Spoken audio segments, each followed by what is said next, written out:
안녕하세요. 우리 삶에 깊숙이 자리한 음악, 특히 젊은 세대의 심장을 뛰게 하는 힙합에 대해 우리는 얼마나 알고 있을까요? 우리는 종종 음악을 단순히 즐거움을 주는 여가 활동으로만 생각합니다. 하지만 모든 문화 현상 뒤에는 그것을 이끄는 정신, 즉 영이 존재합니다. 오늘 우리는 힙합이라는 거대한 문화의 이면에 숨겨진 영적인 진실에 대해 깊이 탐구해보고자 합니다. 이것은 단순한 음악 비평이 아니라 우리 자녀들과 다음 세대를 위한 영적 분별력에 관한 이야기입니다. 오늘 이야기에 앞서 잠시 주님의 이름으로 여러분께 부탁의 말씀을 드립니다. 이 메시지가 누군가에게 꼭 필요한 빛이 될 수 있다고 믿으신다면 좋아요와 공유를 통해 널리 전해주십시오. 여러분의 구독은 저희가 이 귀한 사역을 이어가는 데 큰 힘이 됩니다. 이 영상을 나누는 모든 분들의 가정에 하나님의 은혜와 평강이 가득하기를 기도합니다. 이야기는 수십 년 전으로 거슬러 올라갑니다.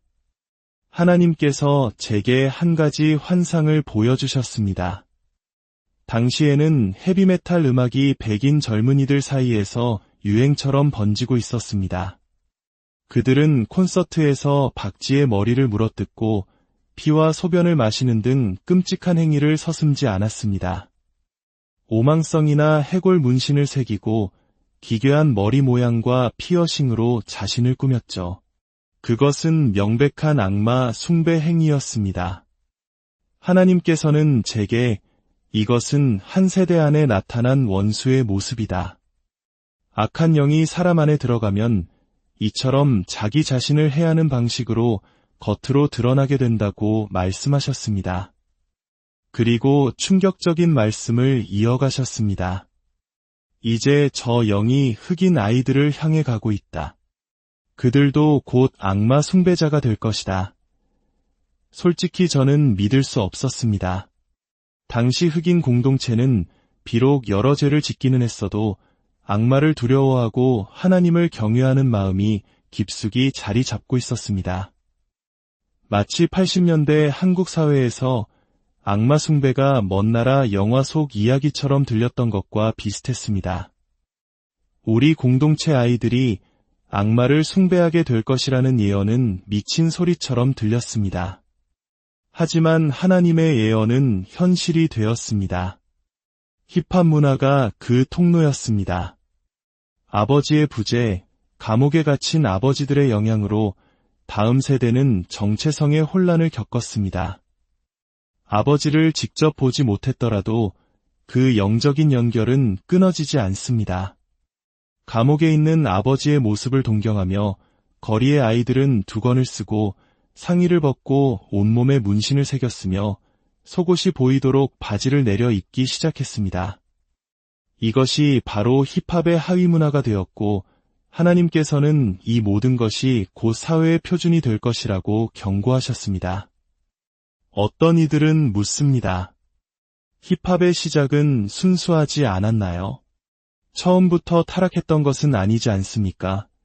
안타깝게도 힙합은 그 태생부터 타락한 문화였습니다. 힙합의 창시자 중 한 명인 아프리카 밤바타는 아프리카로 건너가 줄루족의 주술과 조상 숭배 사상을 배워왔습니다. 그는 그 영적인 힘을 찬양하는 음악을 만들었습니다. 그의 유명한 곡 플래니락은 사실상 행성을 신으로 숭배하던 줄루족의 사상을 담은 우상 숭배의 노래였던 것입니다. 사람들은 말합니다. 그냥 비트일 뿐이야. 너무 심각하게 생각하지 마. 하지만 주파수에 대해 조금이라도 아는 사람이라면 음악이 결코 그냥 비트일 수 없다는 것을 압니다. 음악은 그것을 만든 사람의 마음과 영을 고스란히 담아 전달하는 매개체입니다. 성경에 그 가장 좋은 예가 있습니다. 사울 왕이 악령에 시달릴 때 다윗은 노래하지 않고 수금을 연주하기만 했습니다. 그러나 하나님을 향한 그의 순전한 마음 때문에 그 연주를 통해 나온 선한 영이 사울의 악령을 잠잠하게 하고 쫓아냈습니다. 아무나 할 수 있는 일이 아니었습니다. 올바른 영을 가진 사람이 연주해야만 가능했습니다. 힙합의 창시자들은 자신들이 무슨 짓을 하고 있는지 정확히 알고 있었습니다. 어떤 영적인 문을 열고 있는지, 어떤 존재들을 젊은이들에게 연결시키고 있는지 말입니다. 그들은 우리 젊은이들을 지금 우리가 목격하고 있는 이 끔찍한 현실로 이끄는 문지기들이었습니다. 제가 직접 그 영의 실체를 마주한 경험이 있습니다. 한 가정에서 구마 사역을 하고 있을 때였습니다. 아내에게서 악한 영들을 쫓아낸 후 갑자기 조용하고 소심하기 짝이 없던 남편의 눈빛이 변했습니다. 그는 의자에 거만하게 기대앉아 이쑤시개를 입에 물고 저를 쳐다보았습니다. 제가 내가 누군지 아느냐? 라고 묻자 그는 비웃으며 말했습니다. 물론이지. 넌 선택받았지. 제가 무엇을 위해 선택받았다는 말이냐? 라고 되묻자 그가 답했습니다. 나를 상대하기 위해서. 저는 그의 이름을 물었습니다. 그러자 그는 지독히도 오만한 목소리로 말했습니다. 힙합. 그 순간 온몸에 소름이 돋았습니다. 그 존재는 자신이 힙합이라는 이름의 영이라고 밝혔습니다. 그리고 저를 비웃으며 말했죠. 내가 이 사람에게서 나를 쫓아내면 내가 이 아파트 전체를 박살내버릴 것이다. 저는 하나님의 이름으로 천사들의 도움을 구했고 기적적으로 그 영을 제압하고 쫓아낼 수 있었습니다. 이 경험을 통해 저는 힙합이 단순한 음악 장르나 문화가 아니라 뚜렷한 정체성과 목적을 가진 악한 영적 실체임을 확신하게 되었습니다. 그래서 크리스천 힙합이라는 말은 성립될 수 없는 것입니다. 거룩한 엉덩이 흔들기라는 말이 없듯이 말입니다. 그렇다면 어떻게 수많은 래퍼 지망생들 중에서 극소수만이 세계적인 스타가 될 수 있을까요? 단순히 재능 때문일까요? 아닙니다. 세상의 모든 명성은 이 세상의 신, 즉 사탄에게서 나옵니다. 사탄은 광야에서 예수님을 시험할 때 세상의 모든 영광을 보여주며 내게 엎드려 경배하면 이 모든 것을 내게 주리라고 제안했습니다. 그가 줄 수 있는 권세가 없었다면 그런 제안을 하지도 않았을 것입니다. 세상의 부와 명예를 얻는다는 것은 그 대가로 사탄에게 무언가를 빚진다는 의미입니다. 반드시 통과 의례가 존재합니다. 그리고 한번 그 길로 들어서면 누구도 빠져나올 수 없습니다. 우리는 한 유명 래퍼가 신앙을 고백하며 그 세계에서 나온 것처럼 보았을 때 잠시 희망을 가졌지만 결국 그것은 거짓임이 드러났습니다. 악마에게 영혼을 판 자는 그 영혼을 돌려받지 못합니다. 그들이 받은 부와 명예를 모두 버리고 돌아오지 않는 한 말입니다. 이것은 비단 힙합만의 이야기가 아닙니다. 오늘날 우리는 대중문화 전반에 걸쳐 이러한 영적 타락을 목격하고 있습니다. 특히 남성의 여성화 현상은 심각한 수준입니다.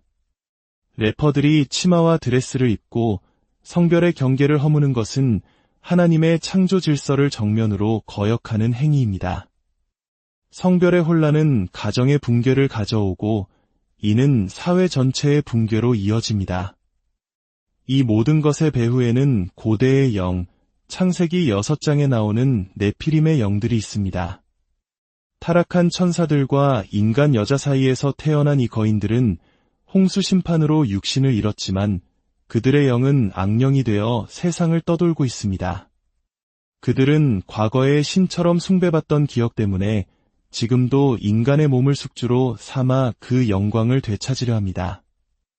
알레이스터 크로울리와 같은 흑마법사들은 이 영들을 불러내어 명성을 얻는 비법을 아티스트들에게 전수했습니다.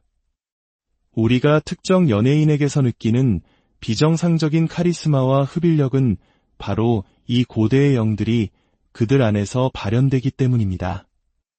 결국 이 모든 공격은 하나님의 가장 소중한 창조물인 가정과 교회를 향하고 있습니다. 사탄은 아버지를 가정에서 몰아내고 그 자리를 세상의 우상들로 대체했습니다. 영적인 아버지가 없는 아이들은 세상의 영웅을 찾아 헤매고 힙합 스타들은 그들에게 거짓된 정체성을 심어주었습니다. 사랑하는 성도 여러분, 오늘 우리는 음악이라는 친숙한 문화를 통해 그 이면에 숨겨진 거대한 영적 전쟁을 엿보았습니다. 이것은 단순히 특정 음악을 듣지 말라는 이야기가 아닙니다.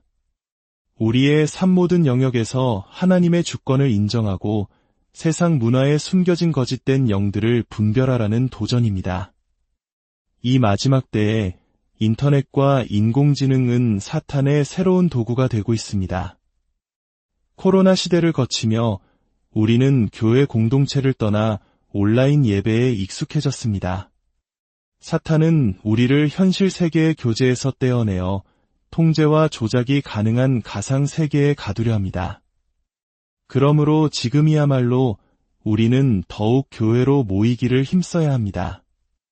완벽하지 않더라도 서로의 연약함을 보듬고 실패 속에서도 다시 일어서시는 하나님을 함께 경험하는 살아있는 공동체가 필요합니다. 성경이 다윗과 같이 위대한 인물의 실패와 죄악을 숨기지 않는 이유는 우리에게 완벽함이 아닌 넘어졌을 때 다시 주님께로 돌아오는 믿음을 가르치기 위함입니다. 우리의 자녀들이 인터넷 속 완벽하게 포장된 거짓 우상이 아닌 교회 공동체 안에서 실수하고 용서받으며 성장하는 실제 믿음의 선배들을 보고 자라게 해야 합니다. 주님, 이 마지막 때에 우리에게 영적인 분별력을 허락하여 주시옵소서. 세상의 화려한 문화 속에 숨겨진 사탄의 계략을 꿰뚫어 보게 하시고 오직 진리이신 주님만을 따르게 하옵소서.